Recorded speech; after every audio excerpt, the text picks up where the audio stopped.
با بهای خوب و اعلا جنبست نمودند. با کمال میل نام خوانندگان سید محمد سیدعلی خواننده صنف نهم که تمامی چهرک‌های خود را با بهای خوب و اعلا جنبست کرده است. از صنف هشتم کریمова فرزانه، قاسمов مهراج، فریضه خلاحمد، تمنای اسمتی که در همه کارهای جمعیتی خوب اشتراک میکردند و چهرک‌ها را با بهای خوب و اعلا جنبست کردند. و پیش از همه گفتنیم که در آزمون‌های فنی که در ناحیه گذشت نام خوانندگانی که در همین آزمون‌ها جای اول را گرفتند. صبرینه بختیار از فن زبان روسیه در بین خواننده‌های صنف هفتم ما ختمی دانشکده میکنه و برای خلق خود خدمت خود را میرساند. در آخر یک بار دیگر شما را با فرارسی زنگ کمالات تبریک و تهنیت می‌گویم.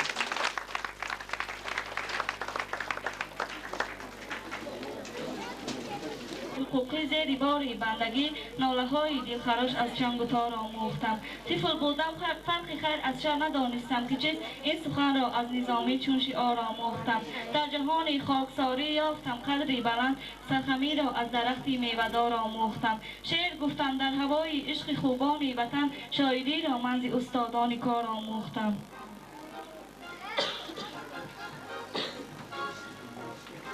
لحظه موسیقی سرود اجرا میکنند تمنای اسمتی، خواننده صنف هشتم.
امسال 13 نفر از پروانان مکتب پرورشگاه ما صنف نهم را ختم می‌نمایند و بعد سپردن امتحان‌ها صاحب شهادتنامه مکتبی میانه ناپورا خواهد شد. ما و آنها در این جاده موفقیت‌های کلان آرزو می‌نماییم.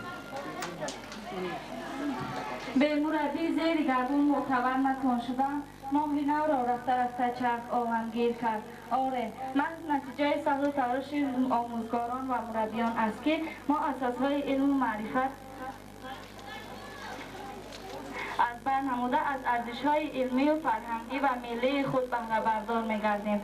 به مورد است که در این جاده زحمت و تلاش‌های سرور پرورشگاه محترم معلم مرادآور را احترامانه ذکر نماییم که نام برده سال‌های دراز حتی در موردهای استراحتی نیز از پی نگاه‌بین و خوراندن و پوشاندن ماست. در این جاده ما کل شاگردان برایش گفتنیم ای مادر و معلمه روزگار ما، وی بهترین سخنور و آموزگار ما. چون مادری عزیز به ما مهربان شدی، نامی عزیزی تو به جهان افتخار ما. روزگار خوش تو با تمنای ما همه، از مهنت حلال تو شد بختیار ما.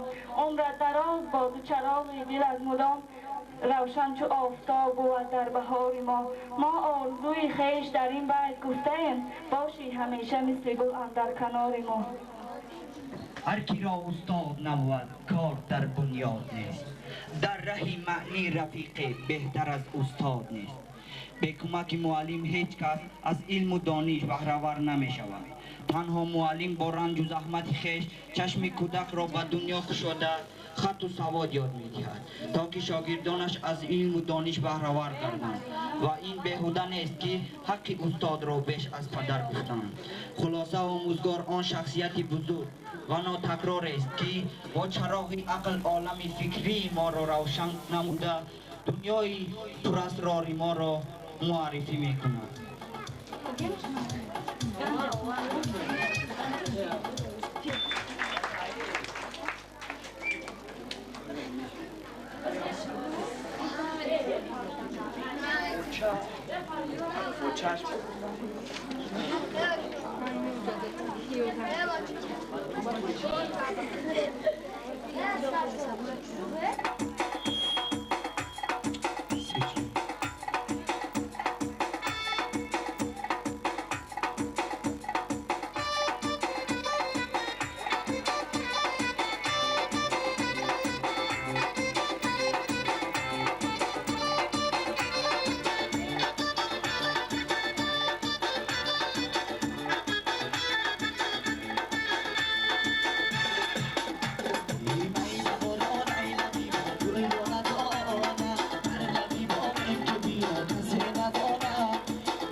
توی تو باشد دو چشم چاری من توی تو باشد منم مردی مسافی تو شهیرا منم مردی مسافی تو شهیرا همان دو چشم جادوی تو باشد همان دو چشم جادوی تو باشد نیده بارا نیده بیمون گل با ندانم نیده بیمون تو بیا کسی ندانم نیده بارا نیده بیمون گل با ندانم نیده بیمون تو بیا کسی ندانم یارای ماهی رسیدم چاناهوی نمیدم یارای ماهی رسیدم چاناهوی نمیدم آتش ندانم تو بیا گل چیده چیدم آتش ندانم تو بیا گل چیده چیدم آتش ندانم تو بیا گل چیده چیدم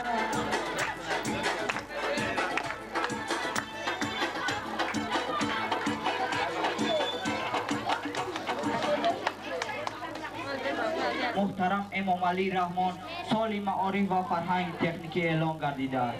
اینچنین آغاز ادامه ساختمان اثر نیروگاه برقی آبی راهون هم غیرت و شجاعت کل مردم کشور از آن جمله کارمندان معارف را دوچند نمود و این خاطر خوانندگان درباره راهون شعر خواندند.